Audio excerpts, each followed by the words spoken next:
Hey everybody, it's Jason with the Board Game Mechanics, and today we're going to take a look at a creepy game called The Bloody Inn.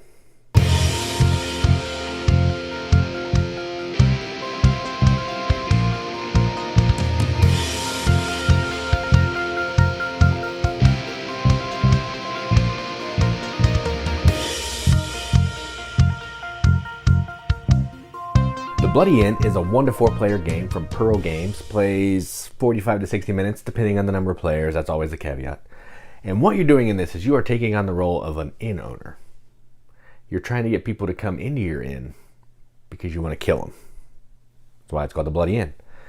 So basically you're trying to recruit people from this inn to come join your gang. You may want to kill them, and then you need to bury them. You may turn some of the people into buildings. I don't understand that part of the theme, but you're trying to kill people, bury them, score a pile of money to end the game with the most money. Now I'm also going to show you a few modules of the Carnies expansion in this as well. I'm going to show you the Carnies and the events. It doesn't change the game a ton, but it does just jazz it up a little bit. But this is effectively going to just show you how the game plays overall. So that's enough talking about it. Let's go to the table. Check it out. All right, so here's a game of the Bloody Inn, all set up for 2 players. We're also going to be using a few of the modules from the Carnies expansion. So we're going to be using the Carnies and the events, which I've already done. So the Carnies are getting mixed into the starting deck. We set it up for the long game, which removes 35 cards, I think, or 25 cards. And the events will be here. Each player is going to get 2 peasants, which I've given here, and a player aid, which will also act as an annex that will let you bury a body. A $10 franc check, or franc check, some room keys, and I've made this player, the first player. Each player is also going to assign a room to them, which doesn't mean anything except if there's a person in there at the end of the round, you get a coin. And there'll be 3 neutrals, and we'll also start with 5 franc coins. All right, so let's go ahead and get started.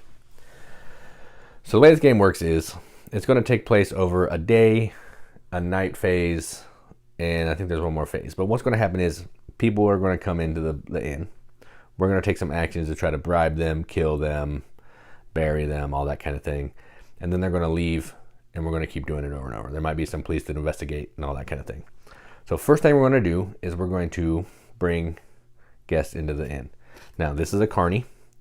When a carny comes into the room for the first time, so if other carnies come in on this round, it doesn't matter, but once a carny comes in, we're going to reveal an event. At the end of the round, when paying wages, each player must pay his accomplices twice. So if she's still in the inn at the end of the round, this will fire off. If not, no big deal. If any carny, so now there's 2 carnies. You can tell they're carnies because they have a little pillow, and I'll explain that if I take one of them. Okay, and then there's 3 carnies in here this time, but no cops, no police, so that is good. All right, now let's go ahead and get started. This player's first. You're going to get 1 action. The other player will take 1 action. They'll get 1 action. The other player will take 1 action. So let's go ahead and get started. In our hand, we have 2 peasants. They have a 0 value, and they're worth 4 if we happen to kill them. I don't know why you would do that, but you can. So the actions you can take are listed here. You can bribe, you can build an annex, you can kill a guest, you can bury a corpse, or you can pass and launder money. So I think what I'm going to do, since there are no police, I'm actually going to kill someone. So what happens now is I'm going to kill this carny here. When I kill this carny, it's going to take 1 card if they're in the guest. The number that's on the pillow is how much it would take when they're in the inn. The number below that, which would be above the annex here for this one, is how many cards you have to play when it's in your hand. So in this case, I'll play a peasant. When you play a peasant, they go over here on the table. They're not actually discarded from the game. And I'm going to kill this one. So what happens now is I'll take this card and I'll put it face up on the or face down on the table to show that I've killed this card. And now my turn. I'll put this over here so I know that that's not a dead card. My turn is done. So now this player is going to do a, they're going to take an action. So what do they want to do? I think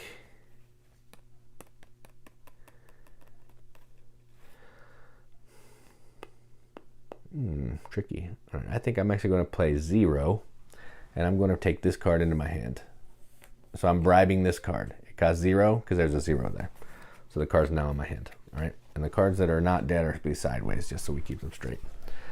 All right, then the next thing that we want to do is I'm going to go ahead and bury this card. Now, this card costs 0 to bury. That means I don't have to play any cards from my hand. So that's good. And I have one place to store a dead body. So I'm going to take this dead body. I'll tuck it under my annex. And I'll keep the money below it.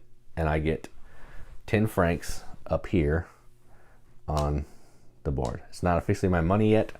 I would need to take a turn to launder to turn that into checks. That's my second turn. Now this player, their second turn, they now have that purple character, the novice. And I think what they're going to do is they're going to kill the novice, which I don't know why they didn't do that originally, but that's fine. No, they're actually going to recruit this guy as well. They'll kill this guy. So this is 0 because he's in the hotel. They don't have to pay any cards because he's in the hotel. They're going to kill him. So he's dead. Now, these are the cards that are not dead. So that's the end of the round. Then what happens is if there are any police in there, we would do the police investigation. If you have unburied bodies, bad things happen. We don't have to worry about that. Then what's going to happen is any guest that has, any player that has a guest under their key would get $1. We're not getting this because these are neutral rooms. If there is a carny, which there is a carny left in here, the event will happen. So at the end of the round, when paying wages, each player must pay his accomplices twice. All right, so we got to keep that in mind when we're paying. Now what happens is we would pay our accomplices. It's $1 for every card that you have in your hand. So red has to pay 2 because they got to pay twice. This player has a lot. So they have 3. They have to pay 6. They only have 5, so they're going to go down to 0. All right, so that's the end of round 1. Let's go ahead and do another round. And all the guests will leave. They'll go over to the exit stack. So this player is now first player. Okay, so then they're going to fill. There's another carny. So we'll flip another event. At the end of the round, when travelers leave, each player gains 4 francs per room in his color occupied by a traveler. Okay, so that's a good one. That's not a bad one. So we might want to leave some of these guys in the rooms this time. And you can assign these to any rooms that you want. It doesn't necessarily matter. I'm just randomly putting them out because it doesn't matter for what I'm showing you. During the game, it does actually matter a little bit. All right, so then this player's first. They're going to get to do some things. There is a police now. There's a police officer now. So we want to make sure that this body is not available or unburied by the end of these. But I think we can hold off on that a little minute. So let's... Ugh, this is rough. Actually, you know what? We're going to get crazy. I'm going to kill this guy. So we're going to kill him. It takes 3 cards. None of these cards have a gun. If a card had a gun at the top, it would come back into my hand because they're better at killing. But in this case, I would do that. I would take this one. Then I'm going to kill the major. He's going to come over here, be a dead body. Probably not smart, but again, I just want to show you some stuff. All right, then I have a peasant. I would like to get another building to be able to bury some fools. Let's see. So I will go ahead and kill this one, the juggler. So he's dead.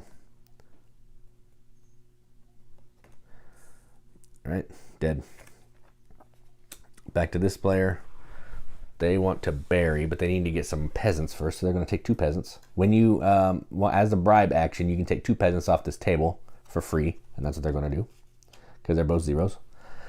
All right, then this player, it's a 0. I'm actually going to, oh man, that's rough.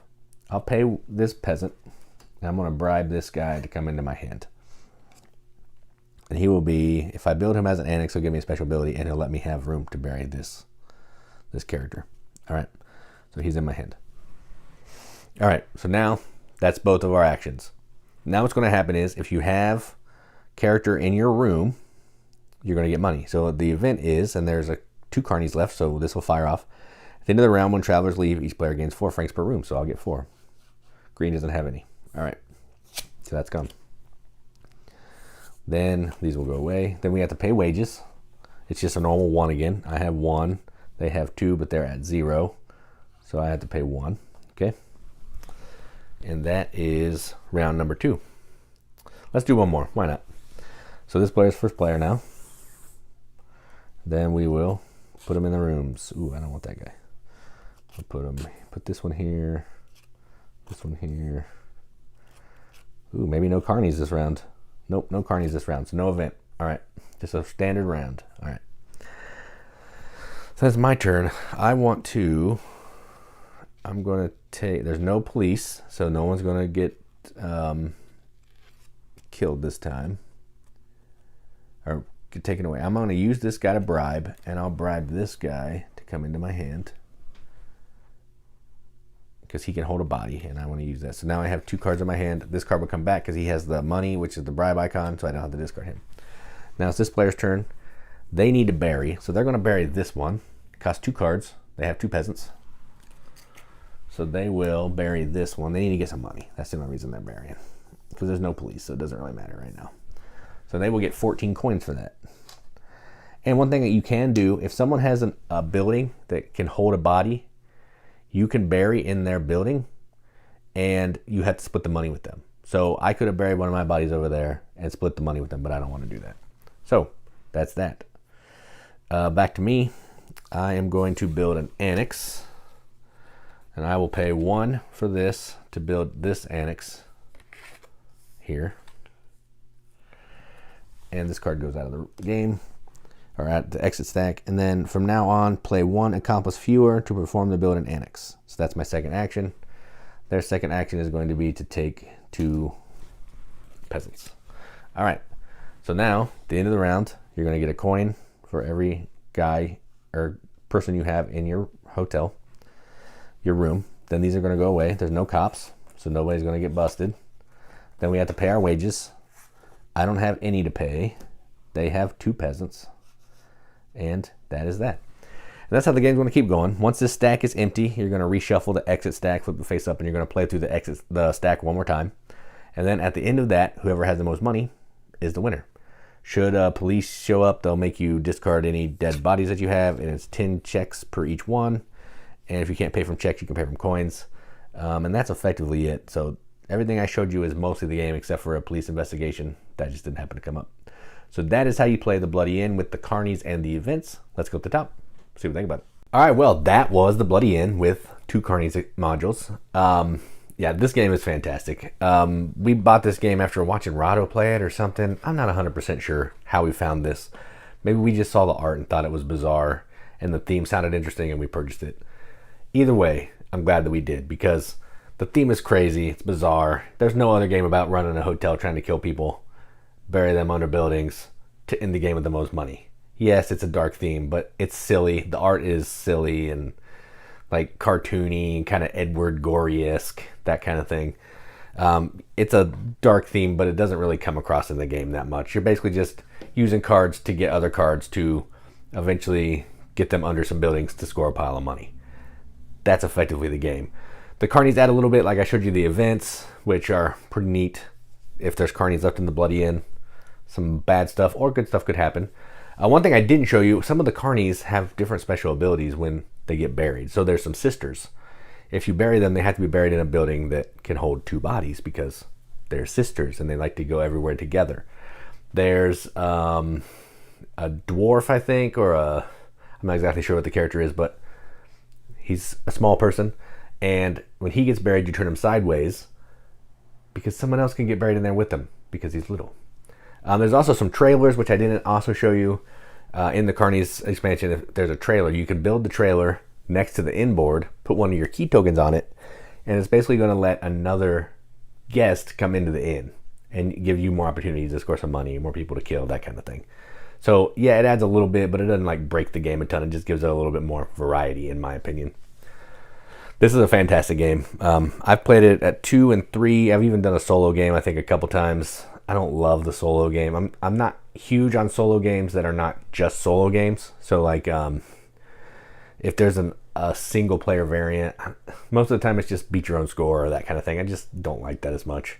But if the game's made to be played as one player, that's different. This is not. I would play this at 2 or higher because that's where it really shines. It's great. I've said that like 5 times already, so it should be no surprise that I'm going to give this a BGM accepted seal. And I'm going to give this a 9 out of 10 on BGG, which is a 4.5 out of 5 wrenches on an arbitrary wrench scale that means absolutely nothing. But we like to give it the games that we enjoy, and that's what I'm going to do. So that is the Bloody End with a few Carnies modules from Pearl Games. I'm Jason with the Board Game Mechanics, and as always, keep gaming.